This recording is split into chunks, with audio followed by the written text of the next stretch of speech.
ভারতের বিভিন্ন মিডিয়ায় মানে গলা ফাটিয়ে বাংলাদেশের বিরুদ্ধে তারা অপপ্রচার করে যাচ্ছে।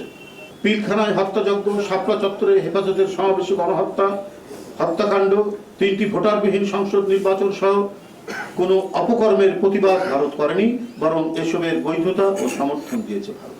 অথচ দেখুন, আওয়ামী লীগের হাতে যখন আক্রান্ত হয়েছে বিএনপির কোনো নেতা কর্মী, তখন কিন্তু একটা কথা বলেন, বাবু গশ্বরচন্দ্র রায়কে ফেলে দিয়ে তার উপরে পুলিশ যেভাবে লাঠিপেটা করেছে, কই এই জন্য তো ভারত সরকার কোনো স্টেটমেন্ট দেয়নি, বিবৃতি দেয়নি। কারণ বাবু গশ্বরচন্দ্র রায় বিএনপি করে। নিপুণ রায়চৌধুরীকে একটি মিছিলের মধ্যে দূর থেকে ইট মেরে মাথা একেবারে মাথা যে ফাটিয়ে দিল, কই এটার জন্য তো আমরা কোনো তৎপরতা দেখিনি। নিপুণ রায়চৌধুরী তো হিন্দু সম্প্রদায়ের মানুষ, এদেশের নাগরিক, বাংলাদেশের নাগরিক, কিন্তু বিএনপি করে। তার সারা মাথা থেকে যে রক্ত ঝরে পড়লো, এটার জন্য তো আমরা কোনো স্টেটমেন্ট দিতে দেখলাম না। বিশ্বজিৎকে যে ছাত্রলীগ হত্যা করলো, এটার জন্য তো কোনো স্টেটমেন্ট দেখলাম না। অথচ ভারতের বিভিন্ন মিডিয়ায় মানে গলা ফাটিয়ে বাংলাদেশের বিরুদ্ধে তারা অপপ্রচার করে যাচ্ছে। এমনকি শেখ হাসিনার বিএনপির যে লক্ষ্য এটা বলেছে শাপলা চত্বর হেফাজত 3টি ভোটারবিহীন সংসদ নির্বাচন সহ কোনো অপকর্মের প্রতিবাদ করেনি, বরং এসবের বৈধতা ও সমর্থন দিয়েছে ভারত।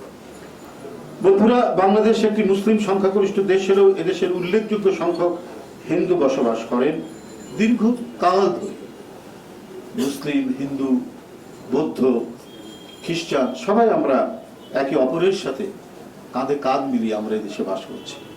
মুসলিম, হিন্দু, বৌদ্ধ, খ্রিস্টান এবং চাকমা, মারমা, গারো, মুরং সহ বিভিন্ন জনগোষ্ঠী আবহমান কাল ধরে একটা দৃঢ় ও নিবিড় যোগসূত্র বয়ে এনেছে। তারা একসাথে মিলেমিশে পারস্পরিক সহাবস্থান ও সহমর্মী হয়েই শান্তিতে বসবাস করেছে।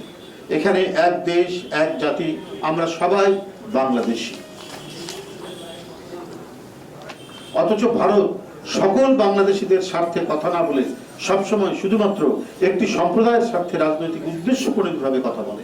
ভারতের এই আচরণ ভারতকে সার্বজনীন না করে একটি নির্দিষ্ট সম্প্রদায়ের পক্ষাবলম্বী করেছে।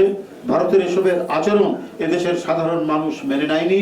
এদেশের মানুষ কঠিন সময়ে ধৈর্যের পরীক্ষা দিতে জানে। সুতরাং প্রতিরোধের দুর্ভেদ্য দেয়ালও গড়ে তুলতে পারে বাংলাদেশের মানুষ, গড়ে তুলবে বাংলাদেশের মানুষ। এদেশের হিন্দুদেরও বৃহদাংশ ভারতের এই নীতি সমর্থন করে না।